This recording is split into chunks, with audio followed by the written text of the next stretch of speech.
meet beyond that path. Like every fresh release MMO-starved gamer out there, I have been on the lookout for games that have seemingly scratched the itch. I want a world that has progression, intriguing story, thousands of players per server, a sense of community where I can play with my friends and they can play by themselves when I'm not there because they're antisocial beings that have a need to be forced into human contact.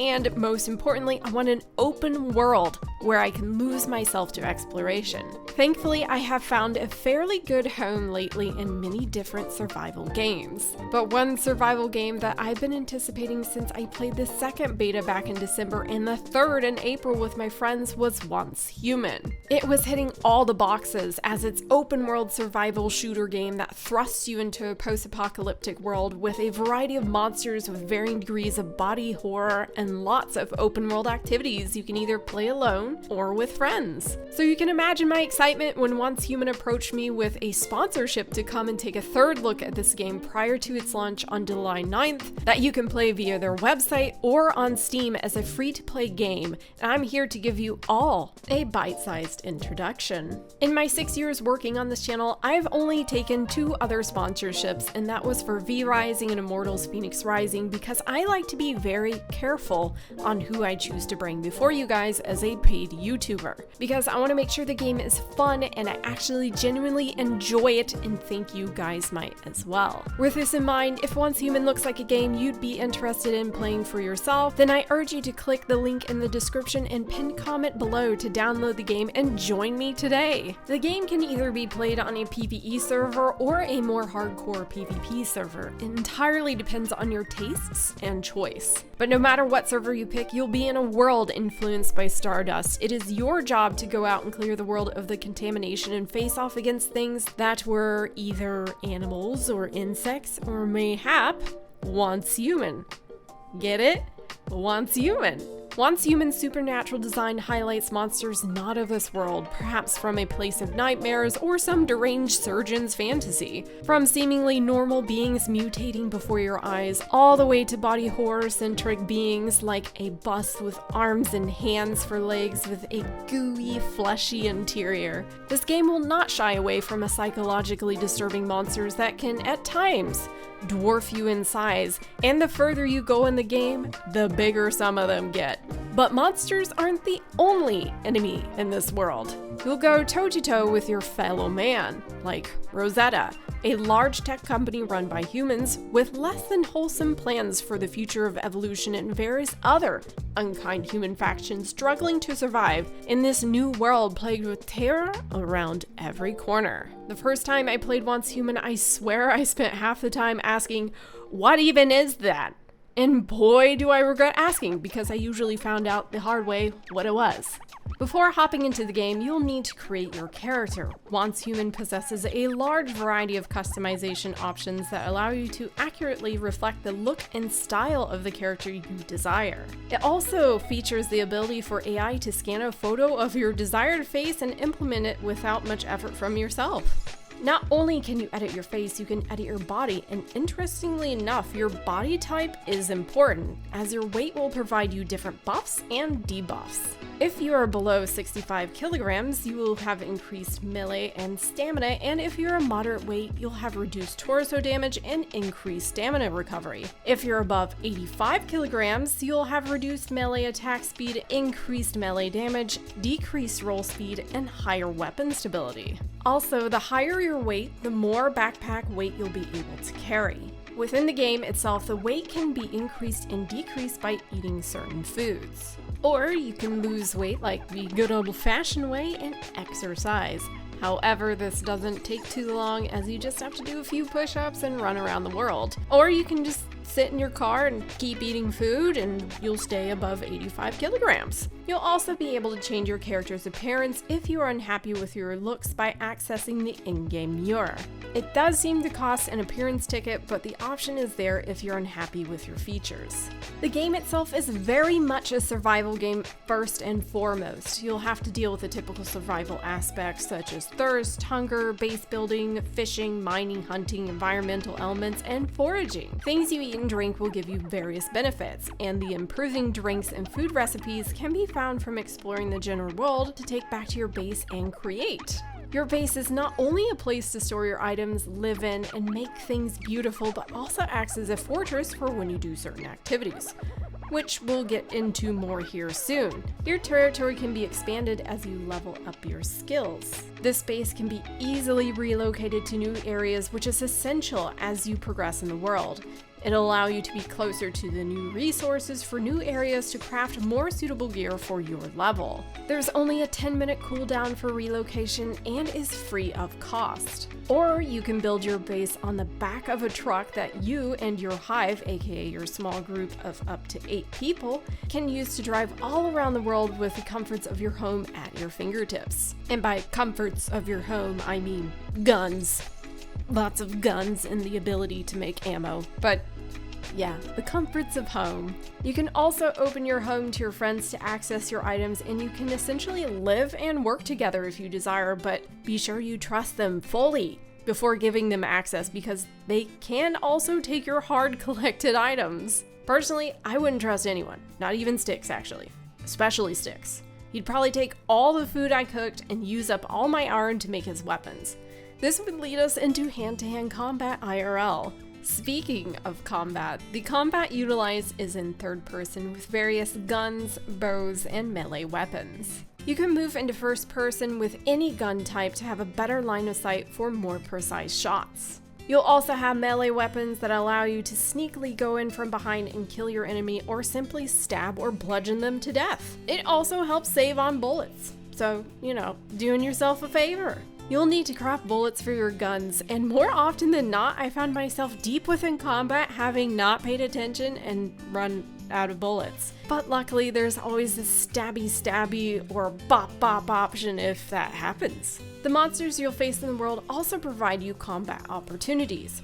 For example, some may drop lights that allow you to burn surrounding monsters, or umbrellas from heads that explode, to name a few ways the monsters provide you a means of attack once you fell them in battle. You'll also be moving through the world fighting these monsters in various areas known as strongholds, where you'll be tasked with an assortment of activities such as killing enemies, finding loot boxes, and the final mystery box. These loot boxes will give you numerous blueprints, weapons, and useful items.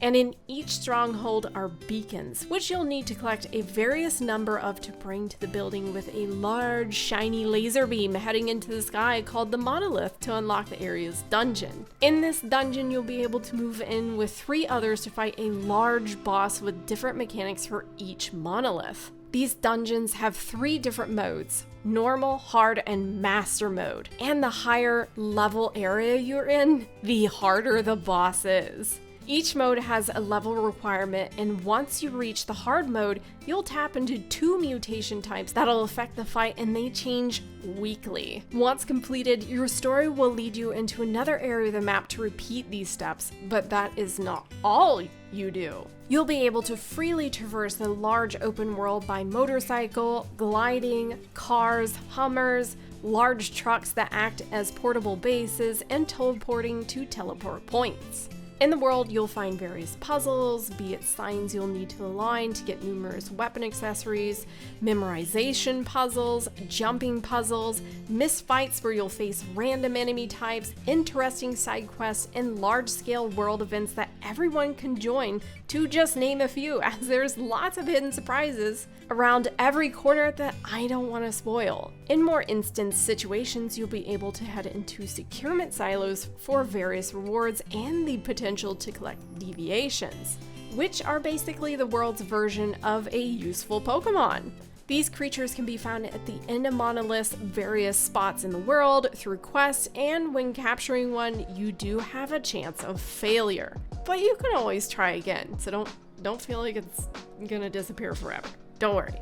it's still there. Watching OnceHuman evolve these deviations from being simply backpack-dwelling creatures in beta number 2 that only produce various elixirs when you put them into secure meat units that would allow you to either fly, jump really high, or have a shield, it has hence then progressed into deviations being creatures that come out of the backpack and provide various benefits. Some of these deviations are only specific for in-base benefits, like Elemental Youth Deviation will go out and mine around your house for you, the beaver will collect wood, and a dinosaur can pop out and assist you with cooking faster, so you can worry just a little bit less about the survival features of the game and focus more on fighting in later game.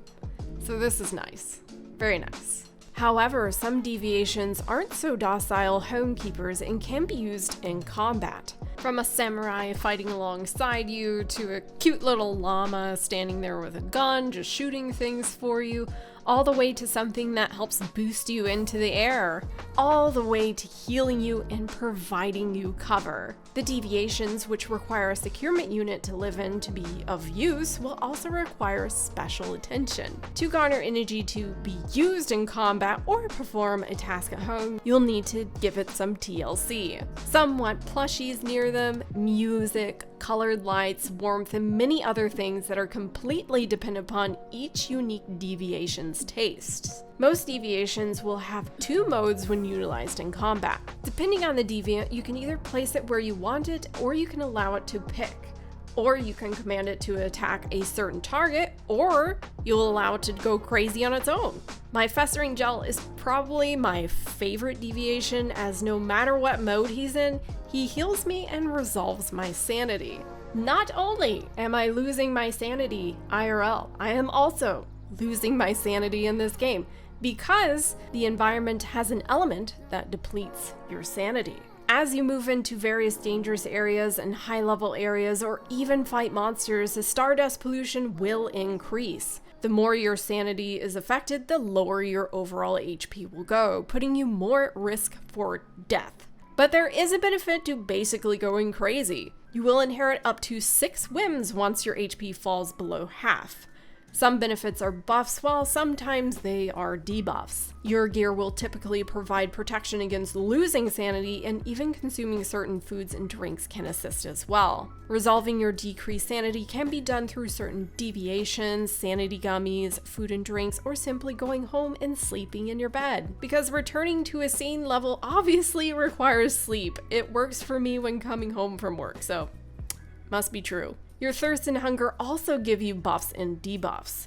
If you maintain hydration, it boosts your stamina, and maintaining your hunger gives you health. So make sure you're staying hydrated, my fellow gamer. These sanity whims, weight, food, and deviations aren't the only things that can leave your character unmatched in combat. Your character has lots of ways to be customized in the game. From your cradle, aka your backpack, you'll be able to give yourself various boosts to weapon types that you are using. Your guns can have accessories added that'll benefit your weapon in terms of handling, range, or reload speed. Your gear and weapons can have mods added to better amplify your build.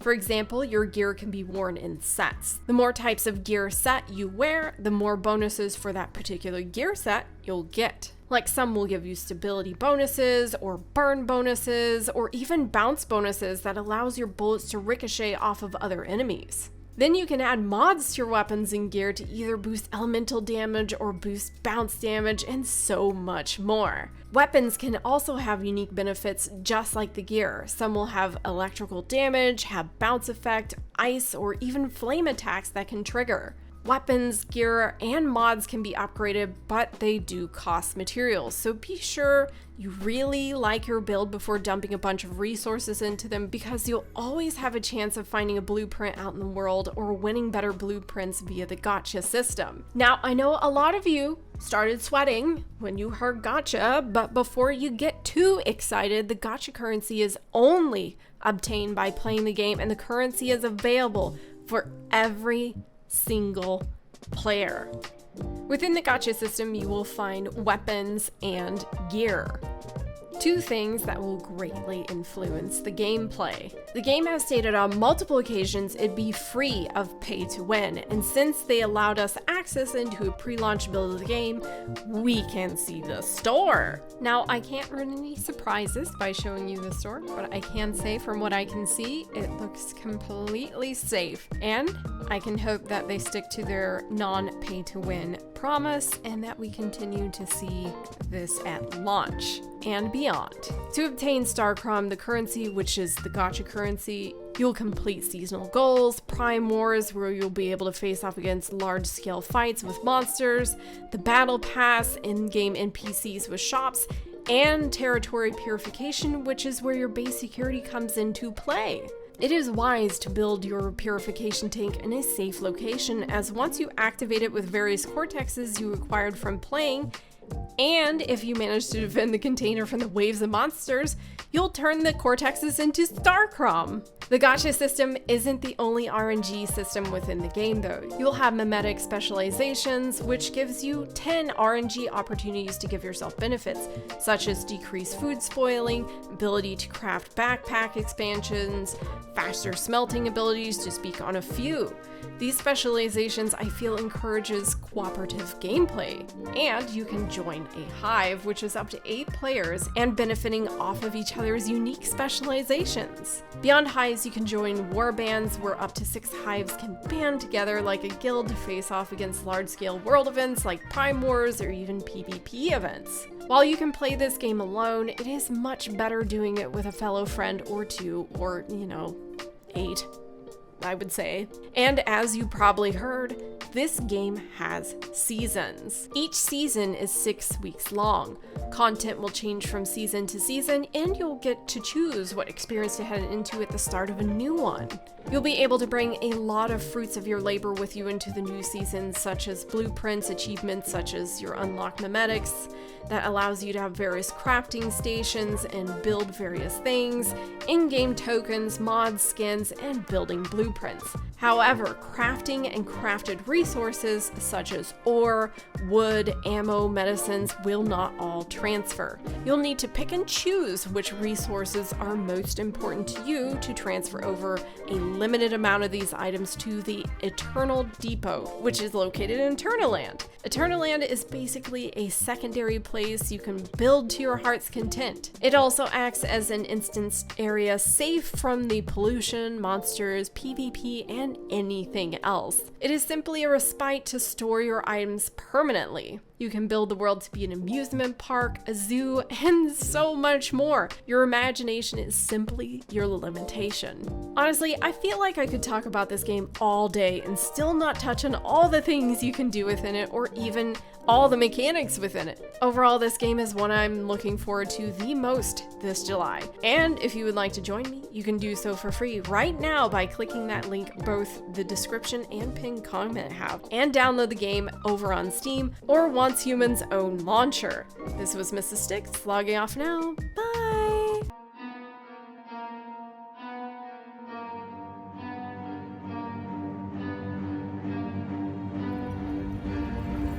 Bitch, I got problems on problems on problems on problems on problems on problems I solve them. I run through the money, the pressure be calling. Left on my blessings, I feel like I'm falling. The birdie is back, tell me I'm garbage. I'm going through something, that's why I ain't calling. Phone in progression.